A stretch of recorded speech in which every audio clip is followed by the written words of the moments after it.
আনিব লাগে ফৰ্মখন আনিব দিছিল নহয় একদিনত গোটেইখিনি মানুহ গুচি গ'ল দুখীয়া মানুহ ভাবিছে তাত ফৰ্মখন আনিলে লাখপতি পাম লাখ টকা পাম আমাৰ দুখীয়া মানুহে গৈছিল আপোনালোকে ফৰ্মখন আনিছিল লাখ টকা পালে নেকি পাইছে এগৰাকী মানুহে লাখপতি পাইছে ঠিক আছে ফৰ্মখন লৈছে বাৰু ফৰ্মখন ফিল আপ কৰিছে ফৰ্মখন যি ফৰ্ম বনাইছে হিমন্ত বিশ্বই আপোনালোকে ফিল আপ কৰোঁতে কৰোঁতে 5 বছৰ যাবগৈ তেওঁৰ চৰকাৰ যাবগৈ আপোনালোকে ফৰ্মখন ফিল আপ কৰা নহ'ব আৰু কি কণ্ডিশ্যন লগাইছে জানে কণ্ডিশ্যন লগাইছে আপোনালোকে জানে এতিয়া আপোনালোকে হাঁহিব দুটা ল'ৰা ছোৱালী থাকিলে লাখপতি বাইদেউৰ টকাটো নাপায় হয় নে নহয় কওক হয় দুটা ল'ৰা ছোৱালী থাকিলে নাপায় ঠিক আছে দুটা ল'ৰা ছোৱালী থাকিলে নাপায় হিমন্ত বিশ্ব শৰ্মা ডাঙৰীয়া মোৰ এই দুখীয়া মহিলাই দুটা ল'ৰা ছোৱালী হলে লাখপতি নিদিয়ে আপুনি আপোনাৰ 4 নম্বৰ ল'ৰা আপুনি ঘৰৰ 4 নম্বৰ আপুনি 4 নম্বৰ ল'ৰা কেনেকৈ মুখ্যমন্ত্ৰী হ'ল আপুনি মুখ্যমন্ত্ৰী বাদ দিয়ক নীতি আদৰ্শ আপুনি দেখুৱাইছে আপুনি কওক যে নালাগে মই দুটা ল'ৰা ছোৱালী কৈ বেছি হলে মহিলাক যেনেকৈ লাখপতি নিদিওঁ ময়ো মুখ্যমন্ত্ৰী হৈ নাথাকো হ'ব জানো তেওঁ লাগিলে 10 নম্বৰ ল'ৰা হওক তেওঁ মুখ্যমন্ত্ৰী হৈ থাকিব সেইকাৰণে মোক বেয়া পায় মুখৰ আগত কথাখিনি কওঁ লাখপতি বাইদেউ এই লাখপতি বাইদেউ কাক দিছে জানে আত্মসহায়ক গোটক হয়নে নহয় আত্মসহায়ক গোট কাৰ দিনত কৰিছিল আপোনালোকে কাৰ দিনত তৰুণ গগৈ যেতিয়া মুখ্যমন্ত্ৰী আছিল তৰুণ গগৈ যেতিয়া মুখ্যমন্ত্ৰী আছিল এই লাখপতি বাইদেউৰ এপ্লাই কৰিব পৰা আত্মসহায়ক গোট সেই সময়ত গঠন কৰিছিল যেতিয়া তৰুণ গগৈ ডাঙৰীয়া মুখ্যমন্ত্ৰী থকা অৱস্থাত লাখপতি বাইদেউ পোৱাৰ নিচিনা আত্মসহায়ক গোট গঠন কৰিছিল তেতিয়া পঞ্চায়ত মন্ত্ৰী কোন আছিল মনত কৰক তৰুণ গগৈ যেতিয়া মুখ্যমন্ত্ৰী আছিল পঞ্চায়ত আৰু গ্ৰাম্য উন্নয়ন মন্ত্ৰী ৰকিবুল হুছেইন আছিল ৰকিবুল হুছেইনে মহিলাসকলক আত্মসহায়ক গোট খোলাইছিল বহুত পুৰুষে বুজি নাপাব আমাৰ মহিলাই বুজে যে আমি বেংকলৈ যোৱা মই অভ্যাস কৰাইছিলো NRLM বুলি কয় নেশ্যনেল ৰুৰেল লাইভলিহুড মিছন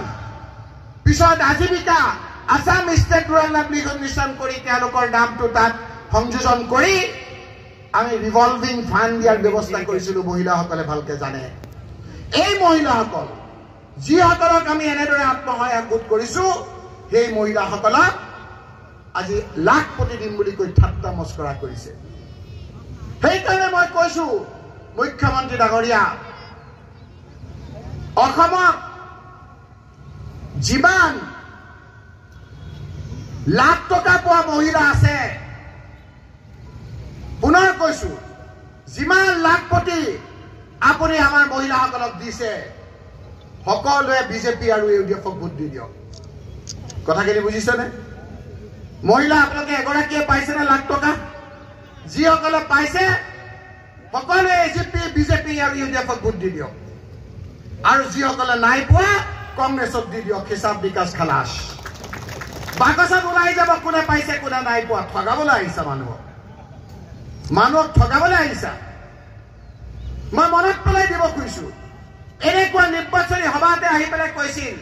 যে কংগ্ৰেছে বহুত দুৰ্নীতি কৰিছে দুৰ্নীতি পইচাবিলাক বাহিৰত থৈছে আমাক চৰকাৰ কৰিবলৈ দিয়ক সেই পইচাখিনি আমি লৈ আনিম আৰু লৈ আনি প্ৰত্যেকৰ একাউণ্টত 15 লাখ টকাকে দিম কৈছিল নহয় আমি চৰকাৰ কৰাৰ পিছত 100 দিনৰ ভিতৰত ঠিক কৰি দিছিল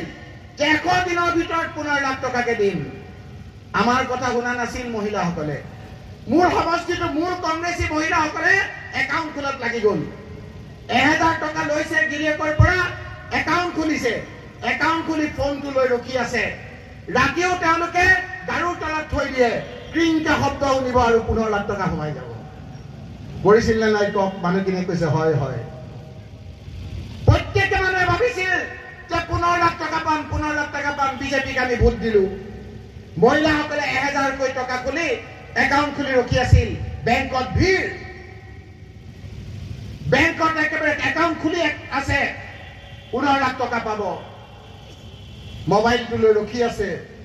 এদিন গ'ল দুদিন গ'ল 100 দিন গ'ল 200 দিন গ'ল 1 বছৰ গ'ল 2 বছৰ গ'ল 3 বছৰ গ'ল 5 বছৰ গ'ল এতিয়া 10 বছৰ যাব 15 লাখ টকা পালে নেকি আপোনালোকে ঠিক আছে 15 লাখ টকা পোৱা নাই 10 লাখ টকা মান পাইছে 10 লাখ পোৱা এই লাখ প্ৰতিটো এটা ঝুমলা কোনো ঝুমলিবিলাক নাপায় ৰাইজ মই মনত পেলাই দিছো হসানে মিছা কব এই মহিলাসকলে যেতিয়া ফোনটো লৈ গাড়ীত ৰখি থাকে বাবে যে ক্ৰিংকে এটা শব্দ সোমাব আৰু 15 লাখ টকা হৈ যাব আজি নাই কালি নাই ক্ৰিংকে শব্দ নকৰে পিছত এদিন দেখিলে যে ক্ৰিংকে শব্দ কৰিছে ফোনটো চাই দেখে যে নাই 15 লাখ টকা পাই গলো পিছত চাই কি হাহাকাৰ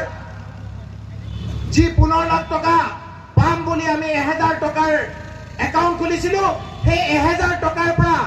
বেংকে 100 টকা কাটি লৈ ক্ৰিংকে শব্দ কৰিছে হয় নে নহয় কওক মোৰ টকা মোৰ মূৰৰ গাম মাটিত পেলাই মই পইচা জমা থৈছো